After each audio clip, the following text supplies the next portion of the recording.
Merci, Monsieur le Président. Bonjour, Madame la Ministre, et merci pour les réponses aux questions qui vous ont été posées par mes collègues et qui répondent partiellement à celles que je voulais vous poser. D'abord, une série de questions sur la vie étudiante, avec le cas des étudiants Erasmus qui sont rentrés en France sur les conseils de l'ambassade de France.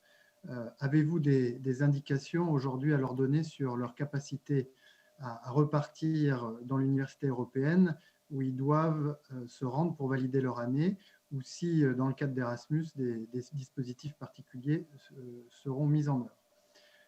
S'agissant des candidats au BTS en alternance qui ont besoin d'un contrat d'apprentissage pour valider leur admission sur Parcoursup, les entreprises et les collectivités ne répondent pas en ce moment pour diverses raisons qui sont légitimes et compréhensibles. Les dates seront-elles reportées? Et sinon, comment peuvent-ils bien résoudre cette difficulté d'obtenir un contrat d'apprentissage?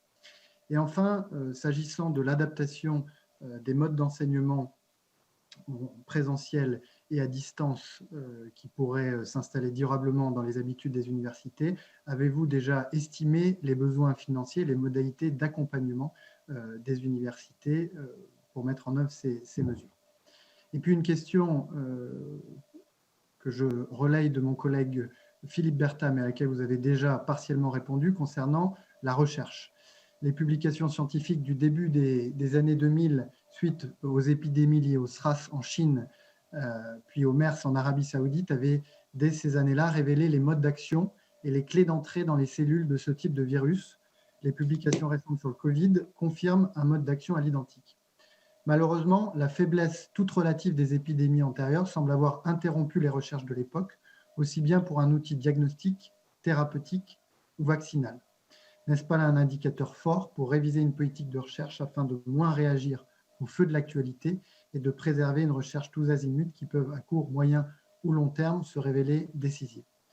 Voilà, je vous remercie beaucoup. Pour les étudiants internationaux, et notamment les étudiants européens, en fait, nous avons convenu avec l'ensemble des universités qui ont des étudiants Erasmus en échange de toujours prendre des décisions en faveur des étudiants. Il n'est pas question de refaire voyager les étudiants pour qu'ils aillent passer des examens en présentiel. D'ailleurs, la majorité des universités les ont annulés.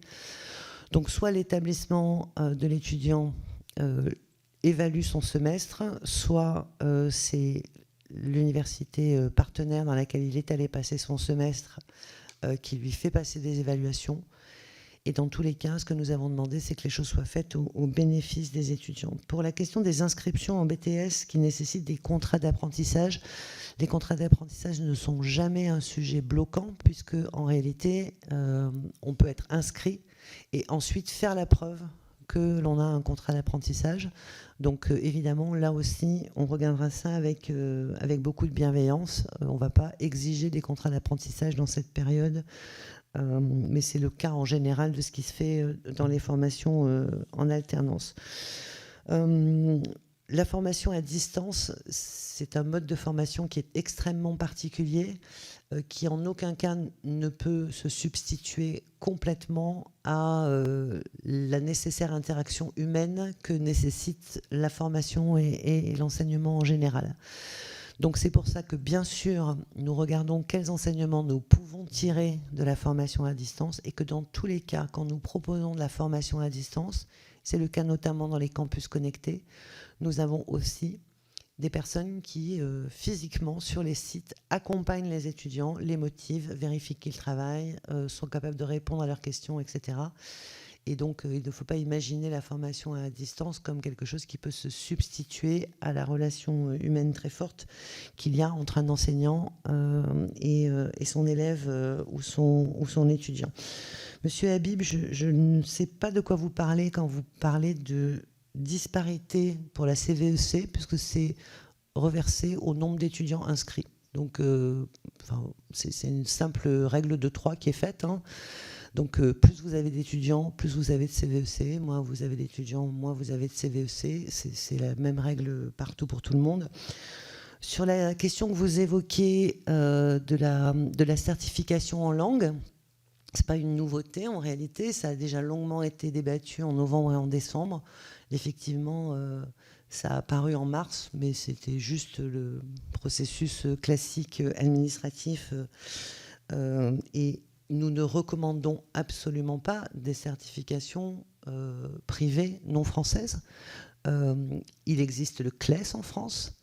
Il faut que le CLES soit reconnu internationalement. Ça ne sert pas à grand-chose de donner une certification à des étudiants si personne ne connaît la certification en question.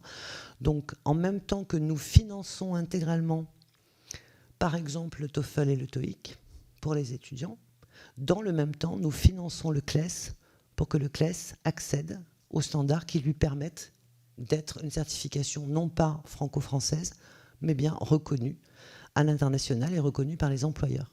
La demande initiale, c'est que tous les étudiants qui sont dans le supérieur maîtrisent une langue étrangère et que cette maîtrise soit certifiée par quelque chose qui est reconnu dans le monde et reconnu par les futurs employeurs. Donc voilà, c'est à ça que nous travaillons, mais bien sûr, nous pourrons en reparler.